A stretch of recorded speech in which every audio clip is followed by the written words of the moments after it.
Pandian store சீரியலோட upcoming episode என்னென்னு பார்க்கலாம். கோமதியும் பாண்டியனும் அப்பத்தாவோட பிறந்தநாள் ஃபங்க்ஷனுக்கு எல்லாருமே கண்டிப்பாக போகிறோம் அப்படின்னு வீட்டில் எல்லாருக்கிட்டையும் சொன்னதால் வீட்டில் எல்லாம் ரொம்ப சந்தோஷமாக இருக்காங்க. பழனி, ராஜி, கதிர்னு ஒருத்தர் பார்த்துக்கிறாங்க. பரவாயில்ல, எப்படியோ மச்சானும் அங்கே போகலான்னு ஒத்துக்கிட்டாரே, அதுவே போதும் அப்படின்னு நினைக்கிறாரு பழனி. உடனே கதிர் ராஜிக்கிட்ட கேட்குறாங்க, என்ன ராஜி, பார்த்தல்ல, அம்மாவே அப்பா கிட்ட பேசி புரிய வச்சுட்டாங்க. நம்ம எல்லாருமே அப்பத்தாவோட பிறந்தநாளுக்கு போகிறோம். ஆனால் உன் சித்தப்பாவால் என்ன பிரச்சனை வரும் தான் எனக்கு ஒரே யோசனையாக இருக்குன்னு சொல்லும்போது, என் அண்ணன் குமார் 2 குடும்பமும் ஒன்று சேரணும், அப்போ தான் அப்பத்தா ரொம்ப சந்தோஷப்படுவாங்கன்னு சொன்னாங்க. அதெல்லாம் நடக்காதுன்னு எனக்கு தெரியும். இருந்தாலும் அப்பத்தா ஆசைப்படுறாங்களே, அப்படி நடக்கலைனாலும் அப்பத்தா பிறந்தநாளைக்காவது எல்லாரும் போகணும்னு நினச்சேன். அதே மாதிரி நடந்துருச்சு. எனக்கு ரொம்ப சந்தோஷமாக இருக்குது கதிர் அப்படின்னு சொல்கிறாங்க ராஜி. வீட்டுக்கு வந்த சரவணன் பழனிக்கிட்ட, என்னம்மாம்மா இப்போ உங்களுக்கு எப்படி இருக்குது, உங்களால் நடக்க முடியுமா, உங்களுக்கு ரொம்ப முடியலன்னா வீட்டிலே இருங்க மாமா, 2 நாள் நல்லா ரெஸ்ட் எடுங்க, கடையில் இருக்க வேலையை அதான் தங்கமயிலோட அப்பா தங்கமயில்னு எல்லாரும் இருக்காங்கல்ல, நாங்கள் பார்த்துக்குறோம் அப்படின்னு சொல்ல, என்னப்பா சரவணா இப்படி பேசுகிற, நான் மட்டும் அங்கே வரலன்னு வையே, தங்கமயிலோட அப்பா நான் கடைக்கு வரும்போது தேவையில்லாமல் பேசுவாரே, நான் வீட்டில் இருந்து ரெஸ்ட் எடுக்கிறதெல்லாம் சரிதான், ஆனால் தனியாக இருந்து தங்கமயிலோட அப்பாவால் எப்படி வேலையெல்லாம் செய்ய முடியும், என் வேலையவும் பார்த்துக்கிட்டு நீ கடையவும் பார்த்துக்க, ரொம்ப கஷ்டப்படணும்ல சரவணா அப்படின்னு சொல்லும்போது, உடனே இங்கே சரவணனும், கடையில் தான் வேலை பார்ப்பேன்னு அடம் பிடிச்சி வீட்டில் எங்கள் அப்பா கிட்ட கேட்டு தங்கமயில் கடைக்கு வந்தால, வேலை செஞ்சு பார்க்கட்டும், அப்போ தானே தெரியும் கடையில் வேலை செய்கிறது எவ்வளோ கஷ்டம்னு அவங்க 2 பேத்துக்கும் புரிய வேண்டாமா, அப்பா கிட்ட எப்படியாவது சம்பளம் வாங்கணும்னு நினைக்கிறாங்கல்ல, அதுக்கேற்ற மாதிரி வேலை செஞ்சால் தானே மாமா அப்பா சம்பளம் கொடுக்க முடியும். அதனால தான் நான் சொல்கிறேன், நம்ம இத்தனை வருஷமாக நீங்கள் இந்த கடையில் வேலை பார்க்குறீங்க, உங்களுக்கே அப்பா பணம் கொடுக்க மாட்டார், சம்பளம் கேட்டு நீங்கள் வாங்கினதே இல்லை. ஆனால் அவங்க 2 பேரும் அப்பாவோட இடத்துல உட்காரணும், கடையில் இருக்க வேலையெல்லாம் பொறுப்பாக பார்க்குறேன்னு அப்பா வந்த உடனே சொல்கிறாங்கல்ல, அவங்களுக்கெல்லாம் சரியான பாடம் புகட்ட வேண்டாமா, நீங்கள் தான் கடையில் எல்லா வேலையும் பார்க்குறீங்க, என் அப்பாவோட இடத்துல உட்காந்துக்கிட்டு எவ்வளோ வருமானம் வருது, இந்த கடையில் இம்புட்டு வருமானம் வருதான்னு கேள்வி மட்டும் கேட்க தெரியுதுல தங்கமயிலோட அப்பாவுக்கு. அதே மாதிரி கடையில் பொறுப்பாக வேலை செய்யணுன்ற எண்ணம் தங்கமயிலோட அப்பாவுக்கு கொஞ்சம் கூட இல்லை.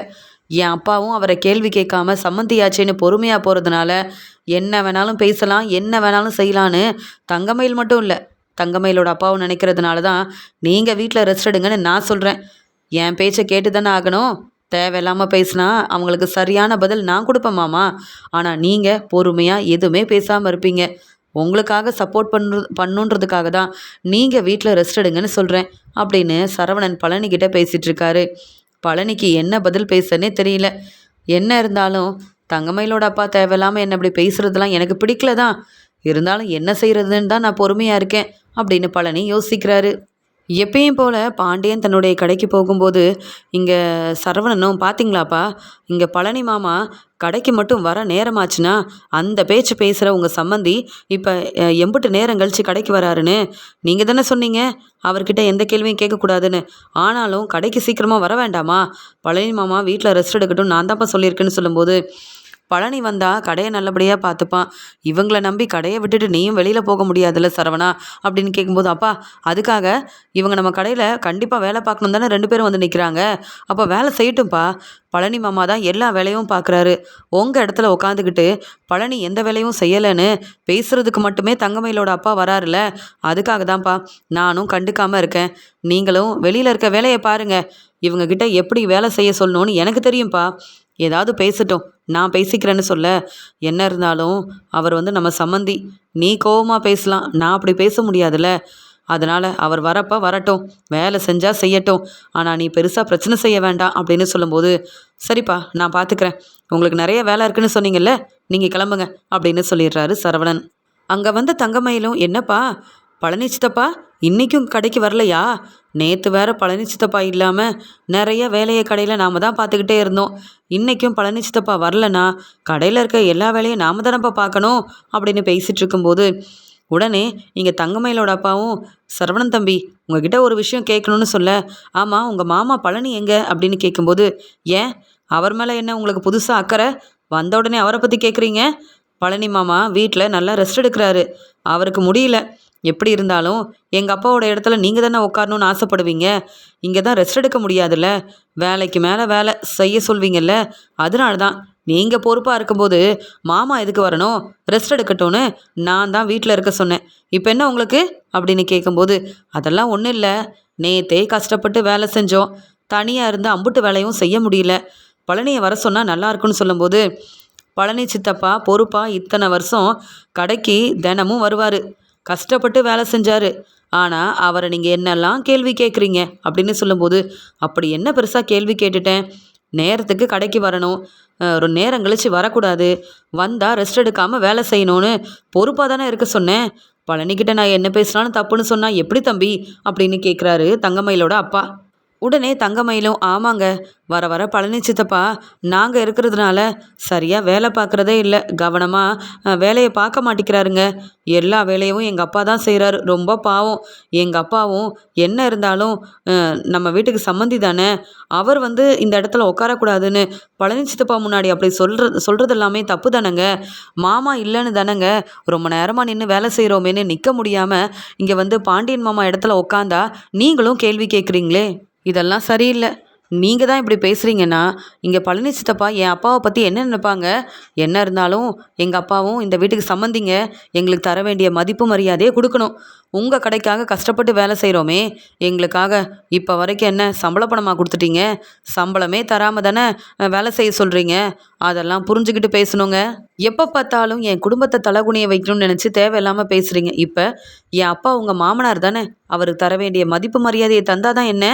அவர் என்ன இருந்தாலும் இந்த வீட்டில் சம்மந்தியாக இருக்கிறாரு, அவர் வேலை செய்யலைனாலும் பரவாயில்லைன்னு உங்கள் அப்பாவே நினைக்கும்போது நீங்கள் எதுக்குங்க எங்களை கேள்வி கேட்குறீங்க. இங்கே மாமாவோட இடத்துல எங்கள் அப்பா உட்காரவே கூடாதுன்னு நீங்கள் சொல்கிறத என்னால் ஏற்றுக்கவே முடியாது. நாங்கள் பொய் சொன்னது உண்மைதாங்க, அதுக்காக நான் மன்னிப்பும் கேட்டுட்டேன். நீங்களும் என்னை பற்றி வீட்டில் யார்கிட்டையும் சொல்லலைல்ல, அதையே நினச்சிக்கிட்டு இப்போ வரைக்கும் என் அப்பாவை இப்படிலாம் பேசுகிறது ரொம்ப தப்பு. என்னால் அதை என்றைக்கும் ஏற்றுக்கவும் முடியாது.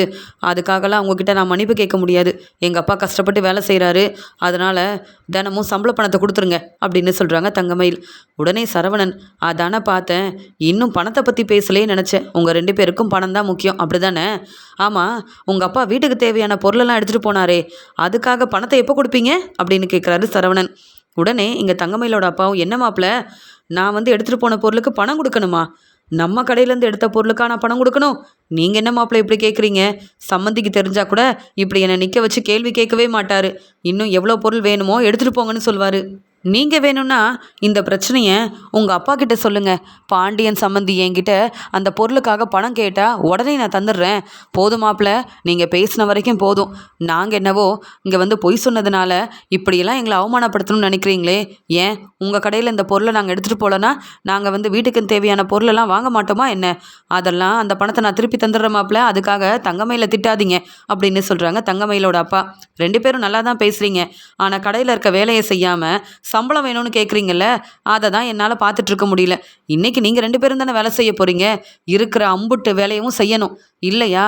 உங்களுக்கு இனி சம்பள பணமும் கிடைக்காது, சம்பளத்தை கேட்டு வாங்கவும் முடியாது. சம்பள பணம் வேணும்னா இருக்கிற வேலையை செய்யணும். பழனி சித்தப்பா 2 நாள் கழித்து தான் வருவார் அப்படின்னு சொல்லும்போது, ஏற்கனவே பழனி வந்தாலே சரியாக வேலை பார்க்க மாட்டார், இதில் பழனி வரவும் மாட்டாரான்னு சொல்ல, அதான் சித்தப்பா வேலை பார்க்க மாட்டாருன்னு சொல்கிறீங்களே, நீங்கள் பொறுப்பாக வேலையை பாருங்கள், அதுவே போதும் அப்படின்னு சரவணன் ரொம்ப கோபமாக தங்கமயில்கிட்ட, உங்கள் அப்பாவுக்கு சப்போர்ட் பண்ணி என்னையே எதிர்த்து பேசுகிறல்ல, சீக்கிரமாகவே உன்னை பற்றின உண்மையை சொல்ல தான் போகிறேன், அப்போ தெரியும் நாங்கள் எல்லாரும் யாருன்னு. எங்கள் அப்பாக்கிட்டே பணம் வேணும்னு கேட்கணும்னு நினைக்கிறேன்ல, வேலை செய்யாமல் இருக்கிற உங்கள் அப்பாவுக்கு சப்போர்ட் பண்ணும்போது என் குடும்பம் முக்கியம்னு நினைக்கிறேன், நானும் என் வீட்டில் உள்ளவங்களுக்கு சப்போர்ட் பண்ண தான் செய்வேன், புரியுதா அப்படின்னு சொல்லிட்டு போகிறாரு சரவணன். வீட்டில் கோமதி அப்பத்தாவோட பிறந்தநாள் ஃபங்க்ஷனுக்கு போகிறதுக்காக ரொம்ப சந்தோஷமாக ராஜிக்கிட்ட பேசிகிட்டு இருக்காங்க. ஆமாம் ராஜி, நம்ம நகையெல்லாம் போட்டுட்டு போகணும்ல அப்படின்னு சொல்லும்போது, எதுக்கு அத்தை அப்படின்னு கேட்க, இல்லை அம்மாவோட பிறந்தநாளில் நான் நகையெல்லாம் போட்டுட்டு போனால் என் பொண்ணு கோமதி ரொம்ப சந்தோஷமாக இருக்கா அப்படின்னு நினைப்பாங்கல்ல, என் வீட்டுக்காரரும் எனக்காக நகையெல்லாம் வாங்கி கொடுத்துருக்காருன்னு தெரிய வேண்டாமா, அந்த வீட்டில் நான் ரொம்ப சந்தோஷமாக இருக்கேன், இங்கே வந்து என் வீட்டுக்காரர் என்னை ரொம்ப நல்லா பார்த்துக்கிறாருன்னு அவங்களுக்கெல்லாம் புரிய வைக்கிறதுக்காக தான் நான் இப்படி சொல்கிறேன்னு சொல்லும்போது, அத்தை உங்களுக்கு வேணும்னா எம்புட்டு நகை வேணாலும் போட்டுட்டு போங்க அப்படின்னு சொல்லி பேசிகிட்டு இருக்கேன். உடனே கதிரும், ஆமாம்மா எல்லாரும் அப்பத்தாவோட பிறந்தநாள் ஃபங்ஷனுக்கு போகும்போது நாமளும் அங்கே நீங்கள் சொல்கிற மாதிரி போனாதான் இங்கே வந்து நம்ம சொந்தக்காரங்க தெரிஞ்சவங்க வந்தவங்க முன்னாடி கொஞ்சம் மதிப்பாக இருக்கும்லம்மா அப்படின்னு கோமதி கிட்ட வந்து கதிர் சொன்ன உடனே உடனே ராஜியும் ஆமாம் கதிர் நீ சொல்கிறதெல்லாம் சரிதான் அப்படின்னு பேசிகிட்டு இருக்காங்க. அப்போ சரி மீனா தனி கொடுத்தன போனாலும் மீனாவோட நகையும் நம்மக்கிட்ட தானே இருக்குது. எல்லா நகையும் அங்கே இருக்கிறதுனால நீ போய் எடுத்துகிட்டு வந்துரு. வீட்டில் யாருடைய நகையுமே இல்லை அப்படின்னு சொல்கிறாங்க. சரிம்மா ராஜி நீ வரியான்னு கேட்கும்போது நானும் வரேங்க. அப்படியே அந்த நகையை எடுத்துகிட்டு போய் மீனாக்கா கிட்ட கொடுத்துருவோம் அப்படின்னு சொல்லி பேசிகிட்டு இருக்க மீனாக்காவை பார்க்கணும் போல இருக்குன்னு சொல்கிறாங்க. சரி நான் அப்படியே அண்ணன் வீட்டுக்கு போயிட்டு வந்துடுறேன் அப்படின்னு சொல்லிட்டு 2 பேரும் நகை எடுக்கிறதுக்காக கிளம்பி போகிறாங்க. வீட்டுக்கு வந்த தங்கமயில் சரவணனை பற்றி யோசிக்கிறாரு. என் மேலே உள்ள கோவத்தில் நாங்கள் பொய் சொல்லிட்டோன்னு இப்போ வரைக்கும் என்ன மட்டுமா பேசுகிறாரு, என் வீட்டுக்காரர் எங்கள் அப்பாவையும் தேவையில்லாமல் பேசுகிறாரே அப்படின்னு ரொம்ப கோவமாக யோசிக்கிறாங்க. அப்படி நாங்கள் என்ன பெரிய தப்பு பண்ணிட்டோம்? நான் வந்து அவங்க நினச்ச மாதிரி உண்மையை சொல்லலை, அதுக்காக உன்னை பற்றின உண்மையை சொல்லிடுவேன்லாம் சொல்கிறாரு. இந்த வீட்டு மருமகளா இப்போ தான் கொஞ்சம் கொஞ்சமாக நான் கடையிலையும் வேலை செய்ய ஆரம்பிச்சிருக்கேன். என்ன நடக்க போதோ தெரியல அப்படின்னு யோசனை பண்ணேன். உடனே அங்கே வந்த கோமதியும் என்ன தங்கமயில் சீக்கிரமாக வந்துட்டேன்னு சொல்லும்போது இல்லை நிறைய வேலை செஞ்சுக்கிட்டே இருந்தேன், அதனால் மாமா தான் தங்கமயில் வீட்டில் போய் ரெஸ்ட் எடுன்னு அனுப்பிட்டாங்க. அதான் என் வீட்டுக்காரர் இருக்கார்ல, எங்கள் அப்பாவும் இருக்கார்ல, அவங்க பார்த்துப்பாங்க அப்படின்னு சொல்லும்போது ஆமாம் எங்கள் அம்மாவோட பிறந்தநாளுக்கு நீயும் வருவல்ல, உன் நகையெல்லாம் எடுத்துகிட்டு வர சொல்லியிருக்கேன்னு சொல்லும்போது அத்தை என்னத்தை சொல்கிறீங்க, என்ன கேட்காம ஏன் நகை எடுக்கணும்னு நீங்கள் ஒரு முடிவு எடுத்தீங்கன்னு கேட்கும்போது எல்லாரோட நகையும் எடுத்துகிட்டு வரும்போது உன்னுடைய நகை மட்டும் ஏன் அங்கே இருக்கணும், அதனால தான் கதிரையும் ராஜேவும் அனுப்பியிருக்கேன்னு சொல்ல அத்தை என்ன சொல்கிறீங்கன்னு கேட்க ஆமாம் தங்கமயில் நான் நினச்ச மாதிரியே இப்போ வந்து எங்கள் அம்மாவோட பிறந்தநாள் ஃபங்க்ஷனுக்கு போகிறோம்ல, அதான் எல்லாமே நகை போட்டுட்டு எல்லாருமே நகை போட்டுட்டு போகலான்னு நான் தான் வந்து இப்போ ராஜியவும் கதிரையும் நகையை எடுத்துகிட்டு வர சொன்னேன். அவங்க மீனா வீட்டுக்கும் போயிட்டு கொஞ்ச நேரம் பேசிட்டு வரேன்னு சொல்லிட்டு போயிருக்காங்க. ஆமாம் இதெல்லாம் கேட்டு நீ ஏன் பதட்டமாக இருக்க? சரி கடையில் நிறைய வேலை பார்த்துருப்ப, வீட்டில் வந்து ரெஸ்ட் எடுக்கிறதுக்காக வந்திருப்ப, நான் வேற தேவையில்லாமல் பேசிகிட்டு இருக்கேன் பாரு. நீ ரெஸ்ட் எடு தங்கமயில், நான் வீட்டில் இருக்க வேலையெல்லாம் பார்த்துக்கிறேன் அப்படின்னு சொல்லிட்டு அங்கேருந்து கோமதி போனாலும் தங்கமயில் யோசிக்கிறாங்க. மீனாவுக்கும் ராஜிக்கும் என்னுடைய நகையை பற்றி தெரியும், ஆனால் வீட்டில் உள்ளவங்களுக்கு தெரிஞ்சிட்டா என்ன ஆகுறது, அவ்வளவுதான். அதனால் இங்கே ராஜியும் கதிர் தம்பியும் நகையை எடுத்துகிட்டு வந்த உடனே யாருக்கும் தெரியாமல் அந்த நகையை முதல்ல வாங்கிடணும். இல்லைனா இங்கே வந்து சரவணன் மாமா சொன்ன மாதிரியே நான் தான் வசமாக மாட்டிப்பேன் அப்படின்னு யோசிக்க ஆரம்பிக்கிறாங்க தங்கமயில். கதிரும் ராஜியும் இங்கே மீனாவை பார்க்கறதுக்காக போகிறாங்க. மீனா சாப்பிடாம அமைதியாக ரொம்ப மனசு வேதனையோட புது வீட்டில் உட்காந்து யோசனை பண்ணிகிட்ருக்க உடனே அங்கே வந்த ராஜியும் அக்கா என்னக்கா நீங்கள் அமைதியாக இருக்கிறீங்க, நாங்கள் வந்திருக்கோம்ல, ஆமாம் சமைச்சிட்டிங்களா சாப்பிட்டீங்களாக்கான்னு கேட்க அதெல்லாம் இல்லை ராஜி, இப்போ தான் வந்து சமைக்கலான்னு யோசனை பண்ணிகிட்டு இருந்தேன்னு சொல்ல அக்கா இன்றைக்கி சமைக்க வேண்டாம், நம்ம எல்லோரும் ஒன்றா உட்காந்து சாப்பிடுவோம், நாங்கள் சாப்பாடெல்லாம் வாங்கிட்டு வந்துட்டோம் அப்படின்னு சொல்லும்போது என்ன ராஜி சொல்கிறேன்னு கேட்க எனக்கு தெரியும்க்கா நீங்கள் வேலையிலேருந்து வந்து டயர்டாக இருப்பீங்க, உங்களால் சமைக்க முடியாதுன்னு தெரியும், அதனால தான் அத்தை வந்து சொல்லி விட்டாங்க. மீனா சமைச்சிருக்க மாட்டா, அப்படி சமைக்கலனா நீங்கள் எல்லாரும் அங்கே இன்றைக்கி மட்டும் வெளியில் வாங்கி சாப்பிட்ருங்கன்னு சொன்னாங்க. இனி தினமும் அத்தை உங்களுக்காகவும் சமைச்சி சாப்பாடை கொடுத்து அனுப்புகிறதா சொல்லியிருக்காங்க. நீங்கள் கஷ்டப்பட்டு வேலை செய்கிறதுன்னு அத்தைக்கு தெரியாதா என்ன? அது மட்டும் இல்லை இங்கே அப்பத்தாவோட பிறந்தநாள் ஃபங்க்ஷன் வரதுனால எல்லாரும் அங்கே கிளம்பணும்னு சொல்லி எல்லாரும் அங்கே போகலான்னு மாமாவும் சொன்னதால் நகையெல்லாம் எடுத்துகிட்டு வர சொன்னாங்கக்கா, உங்களுடைய நகை எல்லாரோடைய நகையும் நான் எடுத்துகிட்டு வந்திருக்கேன் அப்படின்னு இங்கே மீனாவோட நகையை ராஜி வந்து கொடுக்கும்போது என்ன ராஜி என் நகை உங்ககிட்டயே இருக்கட்டுமே, இதெல்லாம் வச்சு நான் என்ன செய்ய போகிறேன் அப்படின்னு சொல்லும்போது நீங்கள் வரும்போது இந்த நகையை போட்டுட்டு வாங்க, அத்தை வந்து அப்படி தான் ஆசைப்பட்டாங்கன்னு சொல்ல என்ன இருந்தாலும் இந்த நகை வந்து அத்தைக்கிட்ட இருந்தால் தான் நல்லது, ஏன்னா வர வர செந்தில் செய்கிறது எதுவுமே சரியில்லை, அதனால் இந்த நகையாவது நல்லபடியாக இருக்கணும், இந்த நகையவும் செந்தில் எடுத்துடக்கூடாதுன்னா இந்த நகை எல்லாமே கோமதி அத்தைக்கிட்ட இருந்தால் தான் சரிப்பட்டு வரும் அப்படின்னு சொல்லும்போது என்னக்கா இப்படிலாம் பேசுகிறீங்கன்னு கேட்கும்போது நான் தான் சொன்னேன்ல செந்தில் தேவையில்லாமல் நிறைய செலவு செய்கிறதுனால எனக்கே ரொம்ப பயமாக இருக்குது, செந்திலால் என்னென்ன நடக்க போதோ தெரியலன்னு யோசிக்க தோணுதுன்னு சொல்ல அதெல்லாம் ஒன்றும் நடக்காது அப்படின்னு பேசிகிட்டு இருக்க அண்ணி நீங்கள் வாங்க சாப்பிடுங்க, அண்ணனையும் ஃபோன் பண்ணி வர சொல்லியிருக்கேன், எல்லாரும் இன்றைக்கி ஒன்றா உட்காந்து சாப்பிடலாமே, ரொம்ப நாள் ஆகுதுல்ல, அப்பப்போ வீட்டுக்கு வரீங்க, நீங்கள் இருக்கிறப்ப அம்மா ரொம்ப சந்தோஷமாக இருக்காங்க, அப்புறம் அங்கேருந்து கிளம்பிட்டிங்கன்னா உங்களை பற்றியும் செந்தில் அண்ணனை பற்றியுமே யோசிக்கிறாங்க தெரியுமா, எப்போ தான் அந்த வீட்டுக்கு நீங்கள் எல்லோரும் திரும்பி வருவீங்கன்னு அம்மா வந்து யோசிக்க ஆரம்பிச்சிட்டாங்கன்னு சொல்லும்போது கண்டிப்பாக நடக்கும். அந்த நம்பிக்கை எனக்கு இருக்குது அப்படின்னு சொல்லிட்டு மீனா, ராஜி, இங்கே வந்து கதிர் எல்லாரும் சந்தோஷமாக பேசிகிட்டு இருக்காங்க. இங்கே செந்தில்கிட்டேயும் மீனாக்கிட்டேயும் பேசிட்டு இங்கே வீட்டுக்கு கிளம்பி வராங்க ராஜியும் கதிரும். வீட்டுக்கு வந்த உடனே கோமதியும், என்ன ராஜி, இங்கே மீனாவை பார்த்தியா?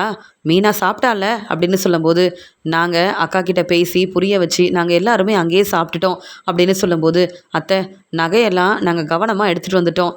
தங்கமயில் அக்காக்கிட்டேயும் இந்த நகையை கொடுக்கணும்னு சொல்லும்போது, சரி, அரசியோட நகையும் இதில் இருக்குல்ல, நான் எடுத்துக்கிறேன்.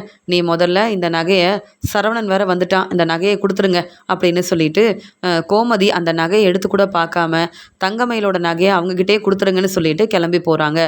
உடனே இங்கே கதிரும், அண்ணே இங்கே வாயேன் அப்படின்னு சரவணனை கூப்பிட, என்னன்னு கேட்கும்போது, இதில் அண்ணியோட நகை இருக்குது, தங்கமயில் அண்ணியோட நகை இருக்குது, இதை நீ அண்ணிக்கிட்ட கொடுத்துரு, இப்போ தான் எடுத்துகிட்டு வந்தோம், அப்படியே மீனா நீ வீட்டுக்கும் போயிட்டு வந்தோன்னு சொல்லும்போது, செந்தில் நல்லா இருக்கான்ல, அப்பப்போ ஃபோனில் பேசுகிறேன், இருந்தாலும் நம்ம வீட்டில் இல்லையேன்ற ஒரு எண்ணமும் இருக்குல்ல, அதனால் நம்ம எல்லாரும் அப்பப்போ அவங்கள போய் பார்த்துக்கிட்டா அவங்க சந்தோஷமாக இருப்பாங்கன்னு சொல்லிட்டு, சரி, தங்கமயிலோட நகை தானே, நான் கொடுத்துக்கிறேன், நீ போய் ரெஸ்ட் எடு அப்படின்னு சொல்லிட்டு நகையை வந்து எடுத்து பார்க்குறாரு சரவணன்.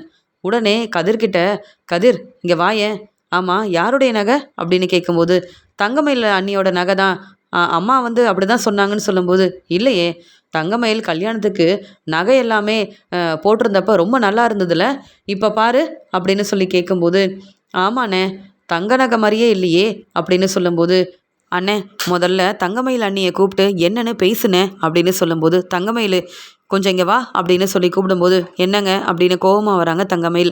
இல்லை, இந்த நகையவா நீ உன்னுடைய கல்யாணத்துக்கு போட்டிருந்த?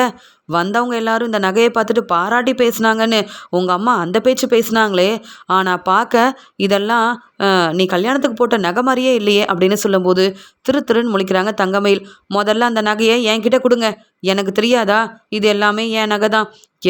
என்ன தம்பி நீங்கள் என்கிட்ட நகையை கொடுக்காம இவர்கிட்ட கொடுத்ததுனால தேவையில்லாமல் கேள்வி கேட்குறாருன்னு சொல்லும்போது, அண்ணி இல்லை, எல்லாரோட நகையும் எடுத்துகிட்டு வந்தேன், நானும் பார்த்தேன், அவங்க நகை எல்லாமே வச்ச மாதிரியே இருந்தது, ஆனால் உங்கள் நகை மட்டும் இப்படி இருக்குன்னு தான் நாங்கள் சந்தேகப்பட்டு உங்களை கூப்பிட்டு கேள்வி கேட்கலாமே நினச்சோன்னு சொல்ல, இல்லை என் நகையெல்லாம் சரியாக தான் இருக்குது, எங்கள் அம்மா பார்த்து எனக்காக கொஞ்சம் கொஞ்சமாக பணம் சேர்த்து கஷ்டப்பட்டு வாங்கி தந்த நகை, நீங்கள் என்ன சந்தேகப்படுறீங்களான்னு கேட்கும்போது, அந்த சமயம் அங்கே கோமதி வராங்க. என்ன கதிரு, நகையை கொடுத்துட்டல்ல, என்ன சரவணா, என்ன பிரச்சனை, ஏன் தங்கமயில்கிட்ட கோவமாக பேசிகிட்டு இருக்குன்னு சொல்ல, உடனே கதிரும், இல்லைம்மா நாங்கள் என்ன பிரச்சனை செய்ய போகிறோம், தங்கமயில் அன்னிக்கிட்ட கேட்டுட்டு இருந்தோன்னு சொல்ல, எதை பற்றி கேட்குறீங்கன்னு சொல்லும்போது, அம்மா இந்த நகையை பாருங்கள், தங்கமயில் தன்னுடைய கல்யாணத்துக்கு இந்த நகையை தான் போட்டிருந்ததா சொல்கிறா, ஆனால் அப்போ பார்த்த மாதிரி இந்த நகை இல்லையேம்மா அப்படின்னு சொல்லும்போது, ஆமாம் இதை நான் கவனிக்கவே இல்லையே கதிரு, அங்கேருந்து தானே நகையெல்லாம் எடுத்துகிட்டு வந்தீங்கன்னு சொல்ல, நீங்கள் சொன்ன மாதிரியே தாம்மா செஞ்சோம், உங்கள் நகையெல்லாம் சரியாக இருக்கும்போது இந்த நகை மட்டும் எப்படிம்மா இப்படி இருக்குதுன்னு கேட்க, இந்த நகையை பார்த்தா எனக்கு என்னவோ சந்தேகமாக இருக்கே அப்படின்னு சொல்கிறாங்க கோமதி. உடனே சரவணன் புரிஞ்சுக்கிறாரு. அப்போ இப்பையும் இங்கே தங்கமயில் வீட்டிலேருந்து நாங்கள் நகையை நிறைய போட்டிருக்கோன்னு சொல்லி ஏமாற்றிருக்காங்க. அவங்க வந்து உண்மையாகவே அவங்க சொன்ன மாதிரி நகையெல்லாம் போடலை. அப்போ இந்த விஷயத்துலையும் தங்கமயில் வீட்டில் உள்ள எல்லாரும் நம்மளை ஏமாற்றிருக்காங்கன்னு புரிஞ்சுக்கிட்டு சரவணன், என்ன தங்கமயில் மறுபடியும் உன்னுடைய வேலையை நீ செய்ய ஆரம்பிச்சிட்டியான்னு கேட்கும்போது, இல்லைங்க நான் யாரையும் ஏமாற்றலை, நாங்கள் பொய் சொல்லலை அப்படின்னு சொல்கிறாங்க. நான் எந்த உண்மையும் சொல்லலை, நீயா தான் உண்மையை சொல்லிட்டு இருக்கேன்னு நினைக்கிறேன் அப்படின்னு சொல்லும்போது, அண்ணே என்னென்ன நடக்குதுன்னு கேட்க, தங்கமயிலோட அப்பாவும் கடையில் தான் பிரச்சனை செய்கிறாங்கன்னு நினச்சேன், ஆனால் நம்ம வீட்லேயும் இவ்வளோ பிரச்சனை செய்வாங்க நான் எதிர்பார்க்கவே இல்லைன்னு சொல்லும்போது, அண்ணி என்ன நடக்குது, அண்ணன் என்ன சொல்கிறாங்கன்னு கேட்கும்போது தலை குனிஞ்சு நிற்கிறாங்க தங்கமயில். ஏற்கனவே தங்கமயில் நிறைய படிச்சிருக்கான்னு அவங்க அம்மா சொன்னது எல்லாமே பொய் தான். இந்த உண்மை எனக்கு ஏற்கனவே தெரிய வந்ததால் இப்போ வரைக்கும் தங்கமயில் வந்து என்கிட்ட பதில் பேச முடியாமல் நிற்கிறா. நானும் இந்த உண்மையை யார்கிட்டையும் சொல்லாமல் கஷ்டப்பட்டுட்டு இருக்கேன். அப்பா எனக்காக இந்த கல்யாணத்தை செஞ்சு வச்சாரு, அதனால் அப்பா தலை குனியக்கூடாதுன்றதுக்காக தான் நானும் இந்த உண்மையை யார்கிட்டையும் சொல்லலை. ஆனால் மறுபடியும் என்னை ஏமாத்துற மாதிரியே எங்கள் வீட்டில் உள்ள எல்லாரையும் ஏமாத்தலாம் நினச்ச தங்கமயில நான் எப்படி சும்மா விட முடியும்? அம்மா நான் சொல்கிறது எல்லாமே உண்மைன்னு தங்கமயில பற்றின உண்மையை சரவணன் சொல்ல ஆரம்பிக்க உடனே கதிருக்கு ரொம்ப கோவம் வருது. அப்போ அண்ணி உங்களுக்கு எல்லா உண்மையும் தெரியும், நீங்களும் ஏன் நீ உண்மையை சொல்லாமல் இருந்தீங்க அப்படின்னு கேட்கும்போது, தங்கமயில் தன்னுடைய வீட்டில் உள்ள எல்லாருக்கும் சப்போர்ட் பண்ணுவா, ஆனால் நம்ம உண்மை என்னென்னு தெரிஞ்சுக்கிட்டோன்னா எதிர்த்து பேச ஆரம்பிச்சிருவா, அப்படி தானே அப்படின்னு கேட்கும்போது கோமதி ரொம்ப கோவமாக நகையெல்லாம் எடுத்து பார்க்குறாங்க. ஆமாம் சரவணா, நீ சொல்கிறது எல்லாமே உண்மைதான், தங்கமயிலோட அம்மா நம்மளை நம்ப வச்சு ஏமாத்திருக்காங்க. என்ன தங்கமயிலு, எங்களுக்கு உண்மை தெரிஞ்ச உடனே அமைதியா நிக்கிற? பதில் பேச முடியலையா? உங்க அம்மா தான் பொய் சொன்னாங்கல்ல. ஆனா நீ உண்மைய சொல்லியிருக்கலாம்ல. நாங்க எதையும் எதிர்பார்க்கவே இல்ல. ஆனா நீ தான் இந்த வீட்டு மருமகளா வரணும்னு ஆசைப்பட்டோம். ஆனா நீங்க இவ்ளோ பொய் சொல்லியிருக்கிறீங்களே. உன்னை பத்தின உண்மை எங்களுக்கு தெரியக்கூடாதுன்னு சரவணன் இப்ப வரைக்கும் உன்னை பத்தி எதுவுமே சொல்லல. ஆனா மறுபடியும் இப்படி ஏமாத்திட்டு இருந்தா சரவணனால எப்படி தாங்கிக்க முடியும்? அதனால தான் உண்மைய சொல்லிட்டான். என்ன பதில் பேச முடியலையான்னு கேட்குறாங்க கோமதி. அத்தை என்னை மன்னிச்சிருங்கன்னு சொல்லும்போதே சரவணன் ரொம்ப கோவமா தங்கமயில பலார்னு வெளுத்து வாங்கிட்டு, உங்க அப்பா பிரச்சனை செய்யறதுக்கெல்லாம் சப்போர்ட் பண்ணல. இப்ப உன்னால பதில் பேசவே முடியாது. என்ன, உன் வீட்டில் உள்ள எல்லாரையும் வர வைக்கிறேன். இப்பவே உன் வீட்டுக்கு கிளம்பி போ. அப்பதான் நான் நிம்மதியா இருக்க முடியும். இனி நீயா இருக்கட்டும், உங்க அப்பாவா இருக்கட்டும், எங்க கடை பக்கமே வரக்கூடாதுன்னு சொல்லும்போது ரொம்ப கோவமா இங்க வந்து பழனி சித்தப்பாவை வந்து அந்த பேச்சு பேசுறீங்க. பழனி மாமா நம்ம கடைக்குன்னு எவ்வளோ கஷ்டப்பட்டிருக்காரு. இப்போ வரைக்கும் வேலை செஞ்சுட்டு இருக்காரு. ஆனா நீங்க இப்ப வேலைக்கு வந்துட்டு சம்பளம் கொடுக்கணும், எங்களால இம்புட்டு வேலையும் செய்ய முடியாதுன்னு இருக்கிற எல்லாரையும் தேவையில்லாம பேசுனீங்கல்ல. அதான் தங்கமயிலு, இப்ப நீ வசமா மாட்டிக்கிட்ட. நீ பேசின பேச்சுக்கு தான் நீ நல்லா அனுபவிக்க போற போற அப்படின்னு சொன்ன உடனே, மாமா ஏன் மாமா இப்படியெல்லாம் பேசுறீங்க? நான் வேணும்னே பொய் சொல்லலையே. இந்த வீட்டுக்கு நல்ல மருமகளா, பொறுப்பான மருமகளா, வீட்டு வேலையெல்லாம் செஞ்சு நம்ம குடும்பத்தை எப்படி நல்லா பார்த்துக்கிறேன். மீனா மாதிரி நான் ஒன்றும் வீட்டு வேலை செய்யாமல் இல்லையே. வெளியில் வேலை செஞ்சால் வீட்டு வேலையை செய்ய முடியலன்னு காரணம் சொன்னது இல்லையே. இங்கே வந்து மீனாவும் இங்கே வந்து செந்தில் தம்பியும் தனி கொடுத்தனம் போகிறோன்னு போனப்போ கூட நான் இந்த குடும்பத்தில் தான் இருப்பேன்னு உங்களுக்கு ஏற்ற மருமகளாக தானே அத்தை இருக்கிறேன். அப்படி இருக்கும்போது எங்கள் அம்மா வந்து பொய் சொன்னால் நான் என்ன செய்ய முடியும்னு சொல்லும்போது, உங்கள் அம்மா பொய் சொல்லியிருந்தாலும் நீ உண்மையை சொல்லியிருந்தா உன் மேலே எங்களுக்கு தனி மதிப்பும் மரியாதையும் வந்திருக்கும். ஆனால் இப்போ வரைக்கும் நீ தான் உண்மையை சொல்லவே கூடாதுன்னு பொய் சொல்லிட்டு இருக்கல்ல. நாங்கள் இதெல்லாம் எதிர்பார்க்கவே இல்லையே. ஆனால் நீங்கள் தான் நாங்கள் தங்கமயிலுக்காக நிறைய செய்வோன்னு சொல்லி இப்படி எங்களை ஏமாத்திருக்கீங்க அப்படின்னு பேசிகிட்டு இருக்கும்போது அங்கே கதிர் ரொம்ப கோவமா, அண்ணி என்ன இருந்தாலும் நீங்கள் செஞ்சது பெரிய தப்பு.